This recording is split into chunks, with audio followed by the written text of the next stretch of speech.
আসসালামু আলাইকুম। সবাইকে স্বাগত বাংলা টিভির প্রাইম নিউজে। আপনাদের সাথে আছি আমি নিয়ামতুল্লাহ সিরাজি। শুরুতেই থাকছে এসএনএস হোমলোন সংবাদ শিরোনাম। মার্কিন অভিযানে মাদুরো ও স্ত্রী আটক, নিউ ইয়র্কে বিচার শুরু, জাতিসংঘের উদ্বেগ। মার্কিন সামরিক অভিযানে মাদুরো আটক, বিশ্ব রাজনীতি বিভক্ত, সমর্থন ও নিন্দার ঝড়। কাগজের চেকের যুগ শেষ, 2026 সালে আইআরএস রিফান্ডের জন্য সম্পূর্ণ ডিজিটাল পেমেন্ট চালু করছে। এবং মুস্তাফিজ ইস্যুতে আইপিএল বিতর্ক, ভারতে টি-20 বিশ্বকাপের ম্যাচ খেলবে না বাংলাদেশ, বিসিবির সিদ্ধান্ত। এতক্ষণ শুনছিলেন শিরোনাম, এবার বিস্তারিত। ভেনেজুয়েলার প্রেসিডেন্ট নিকোলাস মাদুরো ও তার স্ত্রী সিলিয়া ফ্লোরেসকে যুক্তরাষ্ট্র সামরিক অভিযান আটক করে নিউ ইয়র্কে নিয়ে যায়। মাদক ও অস্ত্র চোরাচালানের অভিযোগে তাদের বিরুদ্ধে আইনি প্রক্রিয়া শুরু হয়েছে। এই ঘটনায় জাতিসংঘ মহাসচিব গভীর উদ্বেগ প্রকাশ করেছেন। রাশিয়া চীনের সমর্থনে নিরাপত্তা পরিষদের জরুরি বৈঠক ডাকা হয়েছে এবং ভেনেজুয়েলার অন্তর্বর্তী নেতৃত্বের দায়িত্ব দেওয়া হয়েছে ভাইস প্রেসিডেন্টকে। ভেনেজুয়েলার প্রেসিডেন্ট নিকোলাস মাদুরো ও তার স্ত্রী সিলিয়া ফ্লোরেসকে যুক্তরাষ্ট্রের সামরিক অভিযানের মাধ্যমে আটক করা হয়েছে এবং নিউ ইয়র্কে নিয়ে আসা হয়েছে। শনিবার তাদের বহনকারী উড়োজাহাজে স্টুয়ার্ট এয়ার ন্যাশনাল গার্ড বিমান ঘাঁটিতে অবতরণ করে। এরপর হেলিকপ্টারে করে ম্যানহাটনের ডিইএ কার্যালয়ে নেওয়া হয়, যেখানে মাদক ও অস্ত্র চোরাচালানের অভিযোগে আনুষ্ঠানিক আইনি প্রক্রিয়া সম্পন্ন করা হয়। পরে মাদুরো ও তার স্ত্রীকে ব্রুকলিনের কুখ্যাত মেট্রোপলিটন ডিটেনশন সেন্টারে পাঠানো হয়েছে। যুক্তরাষ্ট্রের অভিযানের পরে জাতিসংঘ মহাসচিব অ্যান্তনিও গুতেরেস গভীর উদ্বেগ প্রকাশ করেছেন। তিনি বলেছেন, ঘটনাটি আন্তর্জাতিক আইনের প্রতি অসম্মান প্রদর্শন করছে এবং এটি ভেনেজুয়েলায় বিপজ্জনক নজির সৃষ্টি করতে পারে। মহাসচিব মানবাধিকার ও আইনের শাসন বজায় রেখে সব পক্ষকে সংলাপে বসার আহ্বান জানিয়েছেন। রাশিয়া ও চীনের সমর্থনে কলম্বিয়া জাতিসংঘ নিরাপত্তা পরিষদের জরুরি বৈঠক আহ্বান করেছে। এদিকে ভেনেজুয়েলার সুপ্রিম কোর্ট দেশটিতে প্রশাসনিক শৃঙ্খলা রক্ষা ও অন্তর্বর্তীকালীন নেতৃত্বের জন্য ভাইস প্রেসিডেন্ট ডেলসি রদ্রিগেজকে দায়িত্ব দিয়েছেন। ভেনেজুয়েলার প্রেসিডেন্ট নিকোলাস মাদুরোকে মার্কিন সামরিক অভিযানে গ্রেফতার করা হয়েছে। এই পদক্ষেপকে সমর্থন জানিয়েছে ইসরায়েল, আর্জেন্টিনা, কানাডা ও ইউরোপীয় কয়েকটি দেশ। তবে রাশিয়া, চীন, ইরান ও কয়েকটি লাতিন আমেরিকার দেশ এটিকে আন্তর্জাতিক আইন লঙ্ঘন ও আগ্রাসন হিসেবে নিন্দা করেছে। ঘটনায় বিশ্ব রাজনীতি স্পষ্টভাবে দুই মেরুতে বিভক্ত হয়েছে। ভেনেজুয়েলার প্রেসিডেন্ট নিকোলাস মাদুরোকে মার্কিন সামরিক অভিযানে গ্রেফতার করার ঘটনায় বিশ্ব রাজনীতি এখন দৃঢ়ভাবে দুই মেরুতে বিভক্ত। যুক্তরাষ্ট্রের দাবি, মাদুরোকে মাদক পাচার, অর্থ পাচার এবং সন্ত্রাসবাদের সমর্থনে অভিযোগে আটক করা হয়েছে। এই পদক্ষেপকে সমর্থন জানিয়েছে কিছু দেশ ও আঞ্চলিক সংস্থা, যেখানে ইসরায়েল, আর্জেন্টিনা, কানাডা, আলবেনিয়া ও কসোভোর মতো দেশ সরাসরি যুক্তরাষ্ট্রের অবস্থানের পাশে দাঁড়িয়েছে। ইসরায়েলি পররাষ্ট্রমন্ত্রী বলেছেন, মাদুরোর মতো একজন স্বৈর শাসক ও মাদক কারবারির পতন বিশ্ব নিরাপত্তার জন্য জরুরি ছিল। আর্জেন্টিনার প্রেসিডেন্ট হাভিয়ের মিলেই এটিকে ভেনেজুয়েলার মানুষের জন্য মুক্তির নতুন সূর্য হিসেবে অভিহিত করেছেন। ইউরোপীয় ইউনিয়ন, যুক্তরাজ্য ও ফ্রান্স সরাসরি অভিযানের প্রশংসা না করলেও মাদুরোর কোনো গণতান্ত্রিক বৈধতা ছিল না বলে মন্তব্য করেছে। ফরাসি প্রেসিডেন্ট ইমানুয়েল ম্যাক্রো বলেছেন, ভেনেজুয়েলার মানুষ স্বৈর শাসক থেকে মুক্তি পেয়েছে। এছাড়া লাতিন আমেরিকার আঞ্চলিক সংস্থা ওএএসও দ্রুত অন্তর্বর্তীকালীন সরকার গঠনের আহ্বান জানিয়ে যুক্তরাষ্ট্রের অবস্থানের পরোক্ষ সমর্থন করেছে। অন্যদিকে রাশিয়া, চীন, ইরান, কিউবা ও উত্তর কোরিয়া এই অভিযানকে আন্তর্জাতিক আইন লঙ্ঘন এবং সশস্ত্র আগ্রাসন বলে নিন্দা জানিয়েছে। ব্রাজিল ও কলম্বিয়াও সার্বভৌমত্বের প্রশ্ন তুলে যুক্তরাষ্ট্রের পদক্ষেপকে সমালোচনা করেছে। মাদুরো গ্রেফতারের পর বিশ্ব রাজনীতি এবং কূটনৈতিক পরিমণ্ডলে উত্তেজনা ও দ্বিধার সৃষ্টি হয়েছে, যা ভবিষ্যতে ভেনেজুয়েলা ও আন্তর্জাতিক সম্পর্কের জন্য বড় প্রভাব ফেলতে পারে। ভেনেজুয়েলায় ক্ষমতা পরিবর্তন নিয়ে নতুন বিতর্ক তৈরি হয়েছে। যুক্তরাষ্ট্রের প্রেসিডেন্ট ডোনাল্ড ট্রাম্প জানিয়েছেন, নোবেল শান্তি পুরস্কার জয়ী বিরোধী নেত্রী মারিয়া করিনা মাচাদোর সঙ্গে কাজ করার আগ্রহ নেই তার। মাদুরো আটক হওয়ার পর এক সংবাদ সম্মেলনে ট্রাম্প বলেন, মাচাদো ভদ্র ও ভালো মানুষ হলেও ভেনেজুয়েলার ভেতরে তার পর্যাপ্ত জনসমর্থন নেই। ট্রাম্পের মতে মাচাদোর পক্ষে দেশটির শাসক হওয়া কঠিন হবে, বরং তিনি মাদুরোর সরকারের বর্তমান ভাইস প্রেসিডেন্ট ডেলসি রড্রিগেজের সঙ্গে কাজ করতে আগ্রহ প্রকাশ করেন। এতে বিরোধী শিবিরে হতাশা ছড়িয়ে পড়েছে। মাচাদো দীর্ঘদিন ধরে মানবাধিকার লঙ্ঘন এবং নির্বাচনী কারচুপির অভিযোগ তুলে আন্তর্জাতিক চাপ সৃষ্টি করে আসছিলেন। বিরোধীদের দাবি, 2024 সালের নির্বাচনে তাদের প্রার্থী এডমুন্ডো গনসালেস বিপুল ভোটে জয়ী হয়। তবে ট্রাম্পের বক্তব্যে ভেনেজুয়েলার ভবিষ্যৎ নেতৃত্ব নিয়ে অনিশ্চয়তা আরও বেড়েছে।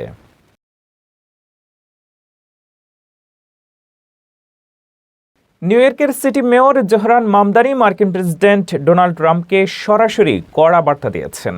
তিনি অভিযোগ করেছেন, ভেনেজুয়েলার ভূখণ্ডে সামরিক অভিযান চালিয়ে প্রেসিডেন্ট নিকোলাস মাদুরো ও তার স্ত্রীকে আটক করা হয়েছে, যা যুক্তরাষ্ট্রের ফেডারেল আইন ও আন্তর্জাতিক আইন উভয়ই লঙ্ঘন করেছে। ট্রাম্প অভিযানের প্রশংসা করে বলেছেন, এটি চমকপ্রদ এবং টেলিভিশন শোর মতো ছিল। তিনি জানান, ক্ষমতা হস্তান্তর না হওয়া পর্যন্ত ভেনেজুয়েলার নিয়ন্ত্রণ যুক্তরাষ্ট্রের হাতে থাকবে এবং দেশটির তেল সম্পদ ব্যবহারের পরিকল্পনা রয়েছে। মেয়র মামদানি সতর্ক করেছেন, একতরফাভাবে সার্বভৌম দেশের উপর হামলা কার্যত যুদ্ধের সমান এবং নিউ ইয়র্কের লক্ষাধিক ভেনেজুয়েলান নাগরিকের নিরাপত্তা সরাসরি প্রভাবিত হবে। তিনি বলেন, পরিস্থিতি সার্বক্ষণিক পর্যবেক্ষণ করা হচ্ছে এবং প্রয়োজন অনুযায়ী ব্যবস্থা নেওয়া হবে। ব্যাংক অফ আমেরিকা জানিয়েছে, যুক্তরাষ্ট্রের ট্যারিফ নীতিতে ধীরে ধীরে ডিএসকেলেশন আসতে পারে। গড় ট্যারিফ 15% আশপাশে স্থির হওয়ার ইঙ্গিত মিলছে, যা অর্থনীতির জন্য বড় ধাক্কা নাও হতে পারে। তবে চীন ও অভিবাসন নীতি ঘিরে অনিশ্চয়তা এখনও রয়ে গেছে, যা ব্যবসার জন্য গুরুত্বপূর্ণ বিষয়। ব্যাংক অফ আমেরিকার সিইও ব্রায়ান ময়নিহান বলেছেন, যুক্তরাষ্ট্রের বাণিজ্য নীতিতে আগামী বছর উত্তেজনা কমার সম্ভাবনা দেখা যাচ্ছে। 2025 সালে শুল্ক বা ট্যারিফ বৃদ্ধির ফলে মার্কিন অর্থনীতিতে যে চাপ তৈরি হয়েছিল, এখন তা ধীরে ধীরে স্থিতিশীলতার দিকে যাচ্ছে বলে ব্যাংক অফ আমেরিকার বিশ্লেষণ।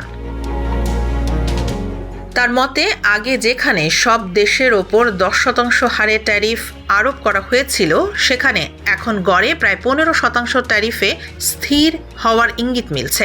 এই পরিবর্তন অর্থনীতির ওপর খুব বড় কোনো নেতিবাচক প্রভাব ফেলবে না বলেও তিনি মনে করেন। তবে যেসব দেশ যুক্তরাষ্ট্র থেকে পণ্য কেনা বা অশুল্ক বাণিজ্য বাধা কমাতে রাজি নয়, তাদের জন্য ট্যারিফ আরও বেশি হতে পারে। চীন এই ক্ষেত্রে একটি আলাদা বিষয় হিসেবে বিবেচিত হচ্ছে। পাশাপাশি কানাডা ও মেক্সিকোর সঙ্গে যুক্ত USMCA চুক্তি আগামী বছর পর্যালোচনা করা হবে। ময়নিহান জানান, 2025 সালের দ্বিতীয় প্রান্তিকে ছোট ব্যবসাগুলো ট্যারিফ ও নীতিগত অনিশ্চয়তার কারণে ক্ষতিগ্রস্ত হলেও পরে কিছুটা স্বস্তি ফিরে আসে। তিনি আরও বলেন, বর্তমানে ছোট ব্যবসার জন্য ট্যারিফের চেয়ে শ্রমিক সংকট ও অভিবাসন নীতির অনিশ্চয়তা বেশি উদ্বেগের কারণ হয়ে দাঁড়িয়েছে। সামগ্রিকভাবে যুক্তরাষ্ট্রের বাণিজ্য নীতিতে ধীরে ধীরে স্থিতিশীলতা আসছে বলে ব্যাংক অফ আমেরিকার ধারণা। 2026 সাল থেকে IRS ট্যাক্স রিফান্ডের কাগজের চেক পুরোপুরি বন্ধ করছে। এখন থেকে রিফান্ড দেওয়া হবে ডিরেক্ট ডিপোজিট ও ডিজিটাল পেমেন্টের মাধ্যমে। এই পরিবর্তন রিফান্ড দ্রুত পাওয়া যাবে এবং চুরি বা দেরির ঝুঁকি কমাবে। পাশাপাশি দাতব্য অনুদান ও 401K অবদানে নতুন কর সুবিধাও আসছে। 2026 সালের ট্যাক্স মৌসুমে যুক্তরাষ্ট্রের কর ব্যবস্থায় একটি বড় পরিবর্তন আসছে, যা প্রায় সব আমেরিকানের ট্যাক্স রিটার্নকে প্রভাবিত করবে। IRS জানিয়েছে, 2026 সাল থেকে ট্যাক্স রিফান্ডের কাগজের চেক সম্পূর্ণভাবে বন্ধ করে দেয়া হবে। প্রেসিডেন্ট ডোনাল্ড ট্রাম্পের স্বাক্ষরিত এক নির্বাহী আদেশের মাধ্যমে এই সিদ্ধান্ত কার্যকর হয়েছে। বর্তমানে প্রায় 7% করদাতা ডাকযোগে কাগজের চেকে রিফান্ড পান, কিন্তু IRS এর মতে কাগজের চেক চুরি হওয়া, হারিয়ে যাওয়া বা দেরিতে পৌঁছানোর ঝুঁকি ইলেকট্রনিক পেমেন্টের তুলনায় 16 গুণ বেশি। তাই 2025 সালে 30 সেপ্টেম্বরের পর থেকে ধাপে ধাপে এই সিদ্ধান্ত বন্ধ করা হচ্ছে। এর পরিবর্তে ডাইরেক্ট ডিপোজিট, ডিজিটাল ওয়ালেট এবং প্রিপেইড ডেবিট কার্ডের মাধ্যমে রিফান্ড দেয়া হবে। অনলাইনে ফাইল করে ডাইরেক্ট ডিপোজিট বেছে নিলে অনেকেই 21 দিনের মধ্যেই রিফান্ড পেতে পারেন, যেখানে ডাকযোগে চেক পেতে 6 সপ্তাহ বা তারও বেশি সময় লাগতে পারে। এছাড়াও 2026 সালে আরও কিছু পরিবর্তন আসছে। স্ট্যান্ডার্ড ডিডাকশন নেয়া করদাতারা এখন দাতব্য অনুদানে অতিরিক্ত কর ছাড় পাবেন। পাশাপাশি 401 অবদান সীমা বাড়ানো হয়েছে, বিশেষ করে 50 বছরের বেশি বয়সীদের জন্য। সব মিলিয়ে আইআরএস এর এই ডিজিটাল পরিবর্তন কর ব্যবস্থাকে আরও দ্রুত, নিরাপদ ও আধুনিক করার লক্ষ্যেই নেওয়া হয়েছে। যুক্তরাষ্ট্রের ইমিগ্রেশন এবং কাস্টমস এনফোর্সমেন্ট অর্থাৎ আইস ইতিহাসে সর্বাধিক নিয়োগ ঘোষণা করেছে। চলতি বছর প্রায় 12,000 নতুন অফিসার এবং এজেন্ট নিয়োগ পেয়েছেন। আগের কর্মী সংখ্যা 10,000 ছিল, যা এখন দ্বিগুণ হয়ে 22,000 হয়েছে।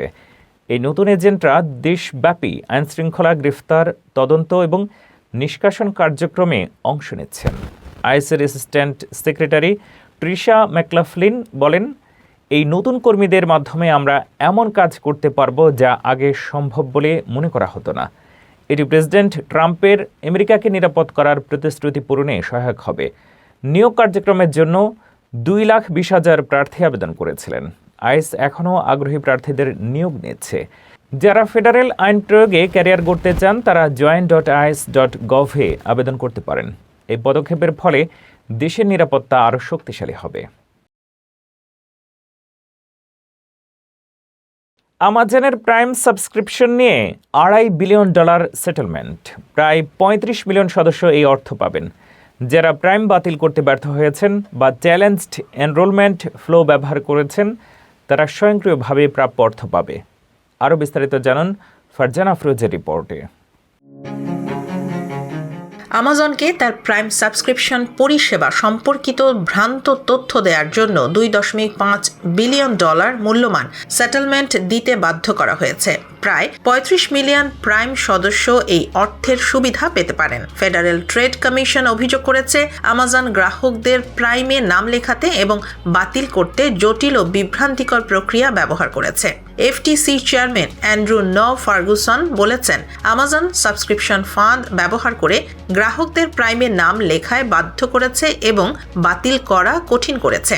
আমরা এখন $1 বিলিয়ন গ্রাহকদের হাতে ফিরিয়ে দিচ্ছি। আমাজন কোনো আইন লঙ্ঘনের স্বীকারোক্তি দেয়নি, তবে মামলার দীর্ঘায়ন এড়াতে এই অর্থ প্রদান করতে সম্মত হয়েছে। অর্থ প্রদান স্বয়ংক্রিয়ভাবে প্রাপ্য সদস্যদের অ্যাকাউন্টে পৌঁছে যাবে, যারা জুন 23, 2019 থেকে জুন 23, 2025 পর্যন্ত প্রাইমে নাম লিখিয়েছেন।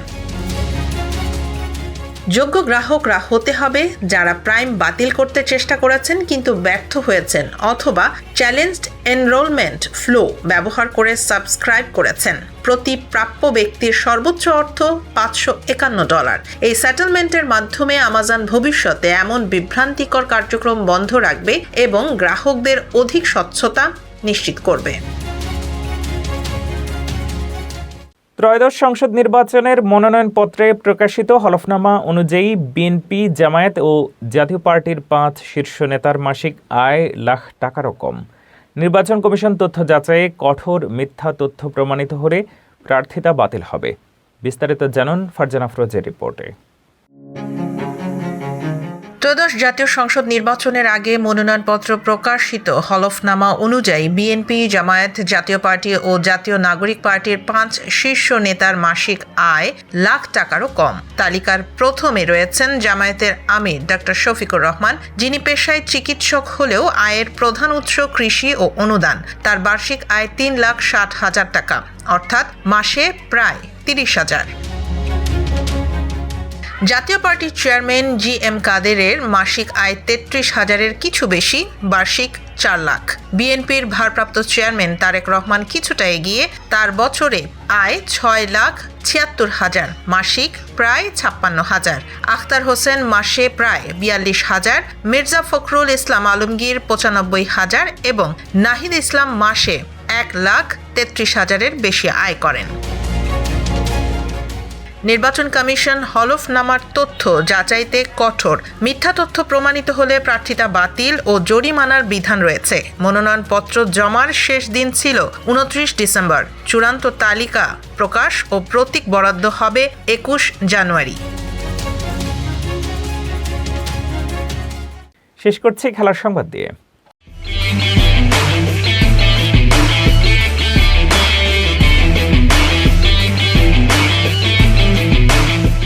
মোস্তাফিজুর রহমানকে আইপিএল থেকে বাদ দেওয়ার ঘটনাকে কেন্দ্র করে বাংলাদেশ ও ভারতের ক্রীড়াঙ্গনে নতুন করে উত্তেজনা সৃষ্টি হয়েছে। এই প্রেক্ষাপটে বড় সিদ্ধান্ত নিয়েছে বাংলাদেশ ক্রিকেট বোর্ড। ভারতে অনুষ্ঠিতব্য আসন্ন টি-20 বিশ্বকাপের লিগ পর্বে বাংলাদেশের 4টি ম্যাচ থাকলেও সেগুলো খেলতে ভারতে না যাওয়ার সিদ্ধান্ত নিয়েছে বিসিবি। রোববার দুপুরে জরুরি বৈঠকে বিসিবির 17 জন পরিচালক সর্বসম্মতভাবে এই সিদ্ধান্ত নেন। এরপর আন্তর্জাতিক ক্রিকেট কাউন্সিলের কাছে আনুষ্ঠানিকভাবে চিঠি পাঠিয়ে জানানো হয়েছে, নিরাপত্তাজনিত শঙ্কার কারণে ভারতে দল পাঠানো সম্ভব নয়। বিসিবি স্পষ্টভাবে দাবি করেছে বাংলাদেশের সব বিশ্বকাপ ম্যাচ যেন ভারতের বাইরে আয়োজন করা হয়। মুস্তাফিজ ইস্যুতে ন্যায়সঙ্গততা ও খেলোয়াড়দের নিরাপত্তাকে গুরুত্ব দিয়েই এই অবস্থান নেওয়া হয়েছে বলে জানানো হয়েছে। সিদ্ধান্তটি আন্তর্জাতিক ক্রিকেট মহলেও আলোচনার জন্ম দিয়েছে। এ ছিল বাংলা টিভির প্রাইম নিউজে। পরবর্তী প্রাইম নিউজ দেখার আমন্ত্রণ জানিয়ে শেষ করছি এখানেই।